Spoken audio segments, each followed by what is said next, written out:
여호수아 8장 30절 말씀부터 35절 말씀. 그때에 여호수아가 이스라엘의 하나님 여호와를 위하여 에발산에 한 제단을 쌓았으니 이는 여호와의 종 모세가 이스라엘 자손에게 명령한 것과 모세의 율법의 책에 기록된 대로 새 연장으로 다듬지 아니한 새 돌로 만든 제단이라. 우리가 여호와께 번제물과 화목제물을 그 위에 드렸으며 여호수아가 거기서 모세가 기록한 율법을 이스라엘 자손의 목전에서 그 돌에 기록하며 온 이스라엘과 그 장로들과 관리들과 재판장들과 본토인뿐만 아니라 제2방인까지 여호와의 언약궤를 맨 레위 사람 제사장들 앞에서 궤의 좌우에 서되 절반은 그리심산 앞에 절반은 에발산 앞에 섰으니 이는 전에 여호와의 종 모세가 이스라엘 백성에게 축복하라고 명령한 대로 함이라. 그 후에 여호수아가 율법책에 기록된 모든 것대로 축복과 저주하는 율법의 모든 말씀을 낭독하였으니 모세가 명령한 것은 여호수아가 이스라엘 온 회중과 여자들과 아이와 그들 중에 동행하는 거류민들 앞에서 낭독하지 아니한 말이 하나도 없었더라. 아멘. 네, 감사합니다. 오케이.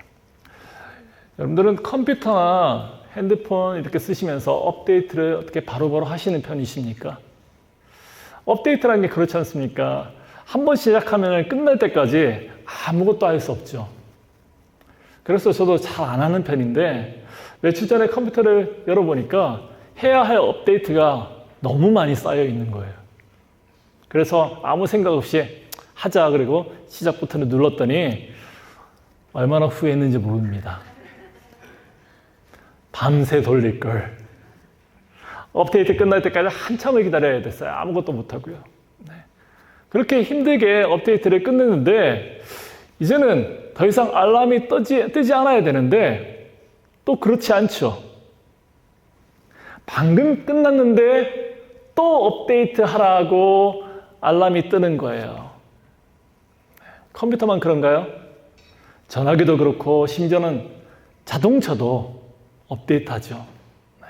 어떤 분이 그러더라고요. 급하게 나가야 되는데 자동차가 업데이트를 하고 있어서 꼼짝없이 붙들려 있었다라는 말씀을 들은 적이 있어요. 사실 업데이트라는 게 뭐죠? 환경이 바뀌었으니까 거기에 맞게 계속해서 수정하라는 것이 아니겠습니까? 세상이 이렇게 계속 바뀌고 있는 거예요. 기술도 바뀌고 기준도 바뀌고 사람들의 생각도 바뀝니다. 사회학자 지그문트 바우만이라는 이분이 이런 시대를 향해서 액체 근대라는 표현을 썼습니다. 영어 표현인데 리퀴드 모더니티는 너무 직역을 한 것 같아요. 리퀴드 근대라는 그런 표현을 썼는데 고정된 것이 하나도 없는 시대라는 거죠. 모든 것이 흐르고 계속 흔들리는 액체처럼 변하는 겁니다. 문제는 흔들리는 세상 속에서 사람도 함께 흔들린다는 데 있습니다. 고정된 것이 없으니까 생각도 흔들리고 마음도 흔들리고 삶의 방향까지도 흔들릴 수밖에 없습니다. 그래서 이런 세상 속에서 정신 차리고 바로 서서 살기 위해서는 그저 열심 있게 사는 것만으로는 좀 부족한 것 같아요. 분명하고 변하지 않는 그런 기준 위에 서 있어야만 합니다. 그렇다면 우리는 무엇을 기준으로 삼아서 살아야 할까요? 성경은 이 질문에 있어서 처음부터 끝까지 같은 대답을 줘요. 하나님의 백성은 말씀을 따라 사는 사람이다. 말씀 앞에 서는 사람이다 라고 계속해서 반복해서 그 얘기를 하고 있는 거죠. 말씀이 기준이 될 때 우리는 흔들리지 않습니다. 오늘 우리는 아이성에서의 승리 이후에 나타난 이스라엘 백성들의 모습을 살펴보려고 해요. 말씀을 통해서 우리가 생각해 볼 것은 말씀 앞에 산다는 것이 구체적으로 무엇을 의미하는가 한번 함께 정리해 보는 그런 시간 되기를 소망합니다. 첫 번째로 말씀 앞에 선다는 것은 하나님 중심으로 사는 겁니다. 30절 말씀 봅니다. 그때 여호수아가 이스라엘의 하나님 여호와를 위하여 에발산의 한 제단에 쌓았으니. 아멘. 말씀은 그때라고 시작하고 있죠. 히브리어로 아즈라는 그런 단어를 쓰는데 그 뜻이 지금 이 흐름 속에서, 이 흘러가는 상황 속에서라는 그런 뜻을 가지고 있어요. 그러면 지금 본문에서 말하고 있는 그때, 구체적으로 어떤 때였을까요? 지난 시간에 본 것처럼 백성들은 아간으로 인해서 아이성에서 처참하게 실패했습니다. 하지만 그들은 회개하였고 다시 싸워서 완벽하게 그 패배를 만회했어요. 한 번 실패한 뒤에 얻은 승리였기 때문에 그들은 감격이 더 컸겠죠. 비록 실패는 있었지만 오히려 이전의 백성들의 마음은 이전보다 훨씬 더 뜨거웠을 거예요. 바로 그런 때였어요. 인간적으로 보면 이 흐름을 타서 전쟁을 밀어붙여야 되지 않겠습니까? 그런데 바로 그때 여호수아는 전쟁을 멈춰요. 그리고 백성들을 이끌고 에발산으로 올라갑니다. 지도 한번 보여주시겠어요?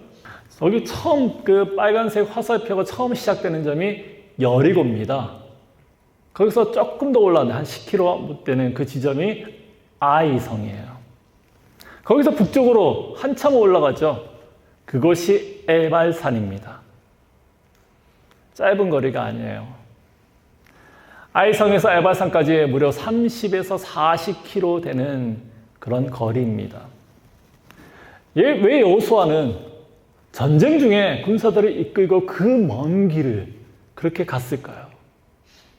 온 백성을 끌고 갔어요. 여호수아는 아이성 그 사건을 통해서 뭔가를 배웠던 것 같아요. 승리는 하나님께 달려 있는 것이라고요. 하나님께서 함께 하시면 이기고 하나님이 떠나시면 무너진다는 거예요. 그래서 멈춘 거죠. 다시 하나님 앞에 서기 위해서, 다시 하나님의 중심으로 돌아가기 위해서, 하나님의 그 언약을 다시금 붙들기 위해서요. 그리고 이것은 여호수아가 즉흥적으로 지금 갑자기 떠올라서 밀어붙인 사건이 아니었어요. 하나님은 이미 수십 년 전에 모세에게 요단을 건너거든 에발산에 제단을 쌓아라 라고 하나님은 신명기에서 그 말씀을 주셨습니다. 그러니까 여호수아는 상황을 따라서 움직인 사람이 아니라 말씀을 따라서 움직인 사람이었습니다. 말씀 앞에 사는 사람은 다르죠. 상황이 좋아도 멈출 줄 알고요. 바빠도 하나님을 먼저 찾습니다. 성공해도 제단부터 쌓는 거예요. 예배부터 드리는 거죠. 하나님 그 중심을 잃어버리면은 다시 무너지기 때문이에요. 31절입니다. 모세의 율법책에 기록된 대로 새 연장을 대지 아니한 새 돌로 만든 제단이라. 에발산에 도착한 여호수아는 조금 이상한 명령을 내립니다. 제단을 만드는데 쇠를 대지 말라 그래요. 다듬지 말라 그래요. 있는 그대로 쌓아라 그러죠. 당시에 쇠를 다룬다는 것은 최고의 기술이었습니다. 여러분, 하나님께 드리는 제단인데 가장 정교하게, 가장 완벽하게 만들어야 하지 않을까요? 당연히 당대 최고의 기술을 다 동원해야 되지 않겠습니까? 그런데 하나님 말씀하시는 거예요. 꾸미지도 말고 있는 그대로 가져오라고요. 왜 그렇죠? 하나님 앞에 사는 것은 내 실력으로 쓰는 것이 아니기 때문이에요. 내 자격으로, 나의 정성으로 서는 게 아닙니다. 상처난 그대로, 무너져 있는 그 상태 그대로, 죄된 모습 그대로 그렇게 나오라는 거예요. 우리는 어떻습니까? 좀 더 나은 다음에 가려 하죠. 좀 더 괜찮아진 다음에 다 기도할게요 하지 않아요? 좀 더 내가 좀 회복되고 깨끗해진 다음에 하나님 앞에 가려 하는 거예요. 하지만 하나님 말씀하시는 거죠. 지금 있는 모습 그대로 오라고요. 찬송가 214장이 제목이 이렇습니다. 나 주의 도움 받고자 내 모습 이대로. 그런 찬양이 있죠. 너무 오래전에 불렀던 찬양에서 기억이 안 나십니까? 후렴부에 이런 가사예요. 내 모습 이대로 주 받아 주시옵소서. 나를 위해 돌아가신 주 나의 받아 주소서. 내 모습 이대로. 같이 한번 할까요? 다시 시작. 내 모습 이대로 주 받아 주소서. 날 위해 돌아가신 주 날 받아 주소. 내 모습 이대로 내 모습 이대로 주 받아 주소서. 날 위해 돌아가신 주 날 받아 주소서. 우리가 하나님을 붙드는 게 아니에요. 주님이 우리에 있는 모습 그대로 받아주셔야지 우리가 설 수 있는 겁니다. 주님은 우리의 상태를 보고 은혜를 주신다 결정하신 분이 아니라는 거죠.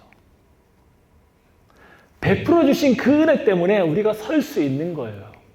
그래서 하나님께 나아가는 것은 나의 노력이 아니라 은혜입니다. 그런데 여기서 더 놀라운 사실의 말씀이 기록되고 있어요. 신명기 27장에 보면은 그리심 산은 축복의 산입니다. 에발 산은 저주의 산이에요. 여러분들이라면 어느 산에 제단을 세우겠습니까? 당연히 축복의 산 아니겠어요? 그런데 여호수아는 우리의 기도와는 달리 저주의 산인 에발 산에 제단을 세웁니다. 여기에 복음이 있는 거예요. 하나님은 완벽한 자리에 제단을 세우지 않으십니다. 무너진 자리, 실패의 자리, 저주의 자리, 바로 그 자리에 제단을 세우신다는 거예요. 우리는 여기서 주님의 십자가를 봐야 되는 거죠. 갈라디아서 3장 13절 말씀해 보니까 그리스도께서 우리를 위하여 저주를 받은 바 되었다라고요. 그리스도께서 우리를 위해서 저주를 받으셔서 율법의 저주에서 우리를 속량하셨다라고 말씀은 얘기하고 있어요. 예수님은 그 저주의 자리에서 죽으셨습니다. 십자가는 잘난 사람을 위해서 세우신 것이 아니에요. 망가진 사람을 위해서 있는 거라고요. 우리가 준비되었기 때문에 하나님 앞에 가는 것이 아닙니다. 하나님께서 먼저 제단을 세우셨기 때문에, 그곳에 십자가를 세우셨기 때문에 우리가 하나님 앞에 갈 수 있습니다. 말씀 앞에 서 있는 사람은 자기 상태를 믿지 않아요. 자기 느낌을 믿을 수가 없죠. 자기가 준비된 상태를 무엇으로 믿겠습니까? 믿을 수 있는 것은 오직 하나님의 은혜예요. 그 말씀 앞에 서는 것이 우리에게 주어진 삶의 모습인지 믿습니다. 두 번째로 말씀 앞에 선다는 것은 말씀이 기준이 되는 것입니다. 32절 말씀 봅니다. 여호수아가 거기서 모세가 기록한 율법을 이스라엘 자손의 목전에서 그 돌에 기록하매. 아멘. 여호수아는 제단을 쌓고 제사를 드린 이후에 율법을 돌에 새깁니다. 여기서 율법에 해당되는 히브리어 단어가 미시네 토라라는 단어를 쓰고 있는데, 토라, 율법이에요. 그러니까 다시 새긴 말씀, 반복된 말씀이란 뜻이에요. 근데 이게 우리가 참 익숙한 말입니다. 가만 보면 신명기예요. 신명기란 이름 자체가 다시 주어진 말씀이란 뜻을 가지고 있어요. 그렇다면 지금 여호수아는 광야에서 받았던 신명기 말씀을, 그 율법을 가나안 땅에서, 그 땅 한가운데서 다시 쓰고 있는 겁니다. 이미 알고 있는 말씀을 왜 다시 쓰고 있는 걸까요? 신명기 6장을 보면은 말씀을 마음에 새기라고요. 자식에게 가르치라고요. 집에 있을 때에도, 길을 갈 때에도, 누울 때에도, 일어날 때에도 말씀을 말하라라고 말씀하셨습니다. 왜 이렇게까지 해야 되죠? 사람은 무엇인가를 붙들고 살려고 하는 존재이기 때문이에요. 누군가는 돈을 붙들고요. 누군가는 사람을 의지하고요. 누군가는 성공을 목표로 합니다. 그런데 그런 것들, 상황이 바뀌면 흔들리고, 결과가 바뀌면 무너지고, 사람의 평가가 바뀌면 방향을 잃어버리는 그런 이유가 되지 않겠습니까?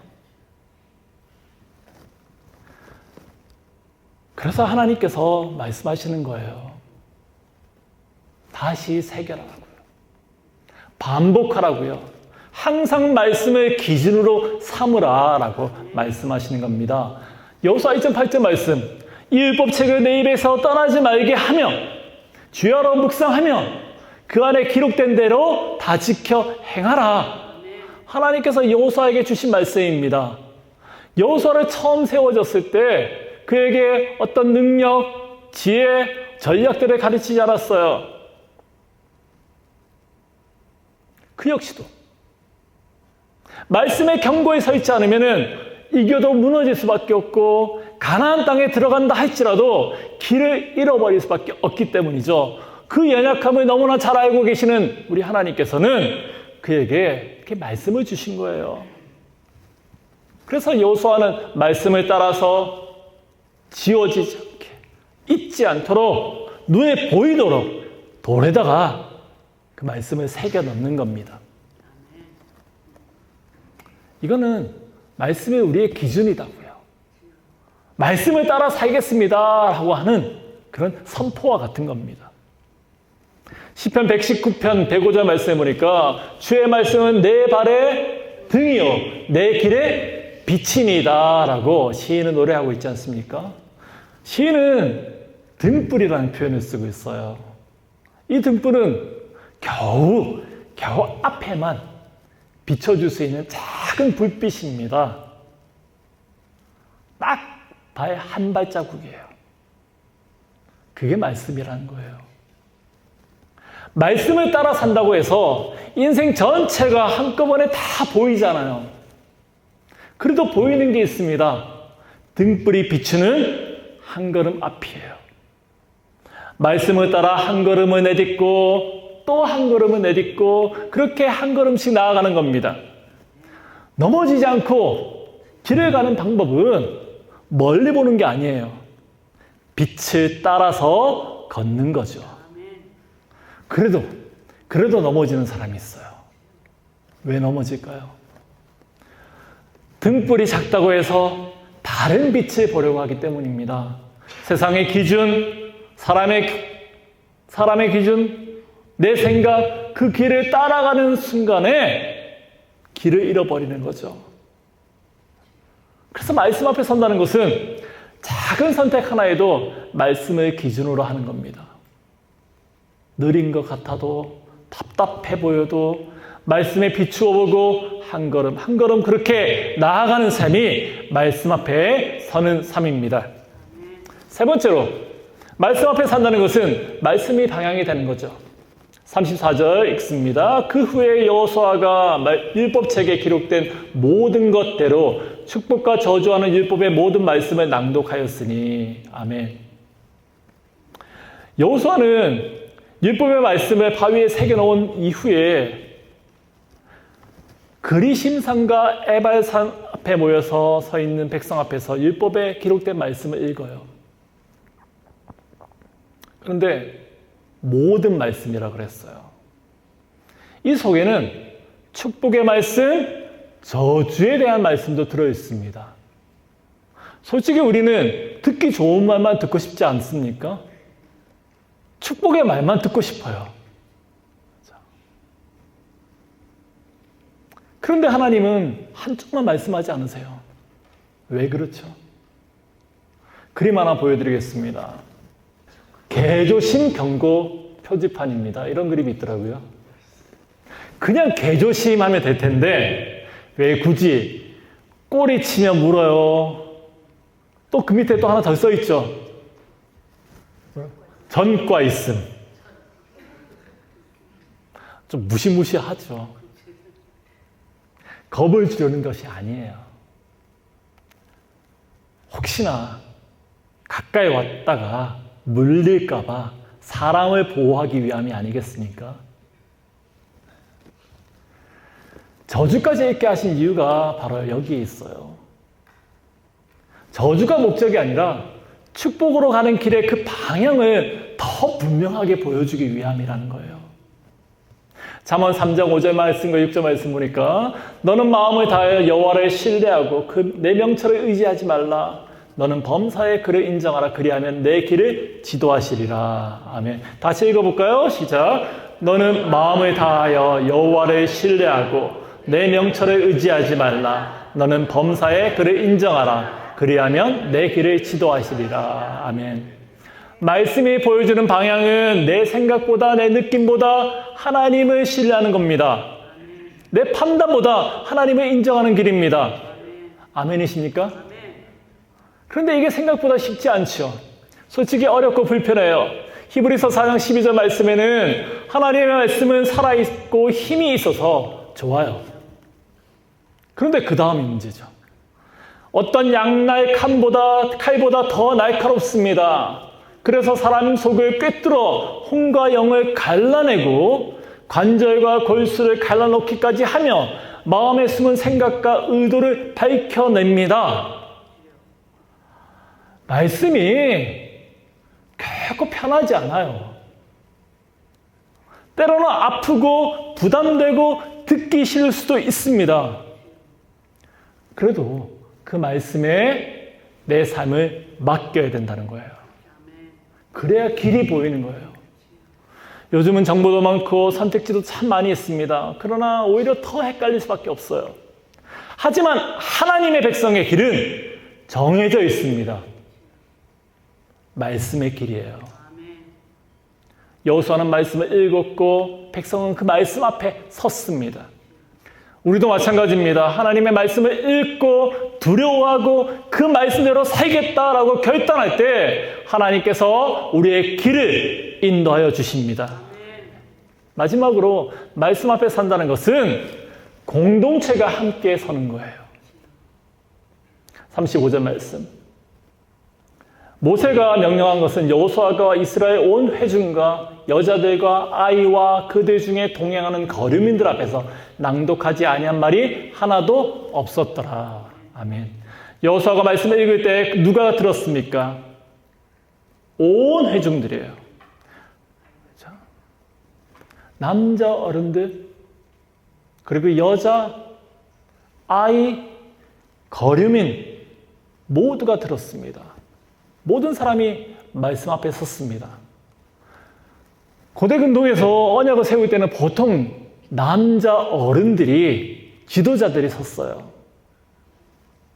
그런데 여호수아는 지금 말씀이 선포되는 그 언약의 의식 가운데 여자, 아이, 외국인 할 것 없이 모두를 세워놓고 듣게 만들었다는 거죠.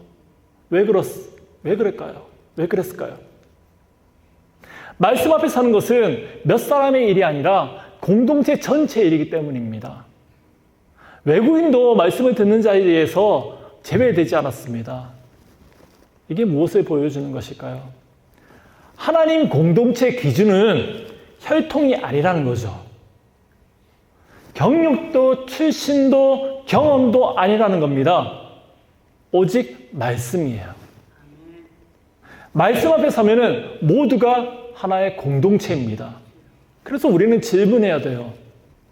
오늘 우리 교회, 우리 함께하는 교회는 정말 말씀 앞에 서 있는가 하고요. 몇 사람만 말씀을 알고 나머지는 따라오기만 하는 그런 공동체에 오래 가지 않습니다. 목사만 말씀 위에 서 있고 성도는 분위기에 따라서 움직이고 방향이 다르면 갈라서고 기준이 다르면 또 달리 가는 오래 갈 수 없어요. 요즘 골프 같은 운동도 많이 하시죠? 4명이 짝을 이루어서 몇 시간씩 필드에 나가지고 함께 시간을 보내면은 서먹했던 관계도 참 좋아지고 운동도 되고 자연 속에서 참 좋은 시간 가질 수 있어요. 좋은 점이 참 많아요. 오해하지 마세요. 치지 말라는 게 아니에요. 하지만 그것이 교회를 세우는 중심이 될 수는 없다라는 겁니다. 운동이 관계를 만들 수 있어도 공동체를 세우지는 못합니다. 취미가 사람을 모을 수는 있을지 모르겠지만 공동체의 중심 기준이 될 수는 없다라는 거예요. 명확해요.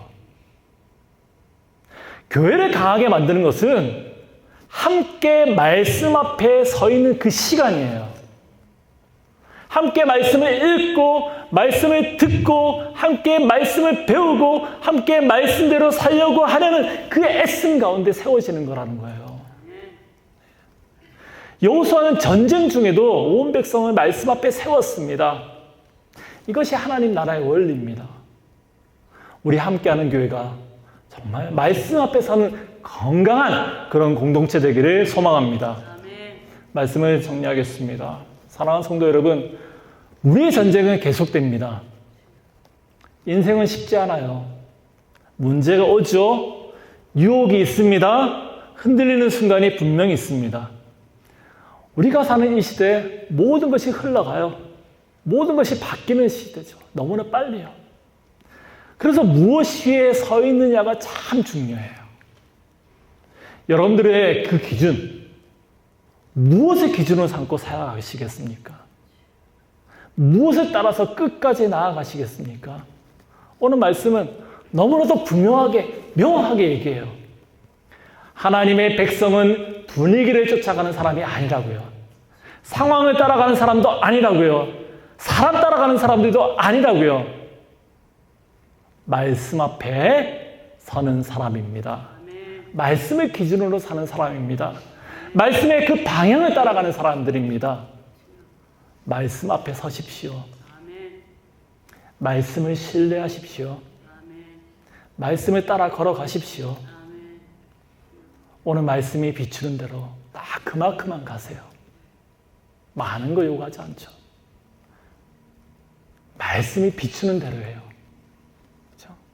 그렇게 말씀 앞에 서는 사람이 끝까지 나아갈 줄을 믿습니다. 기도하겠습니다.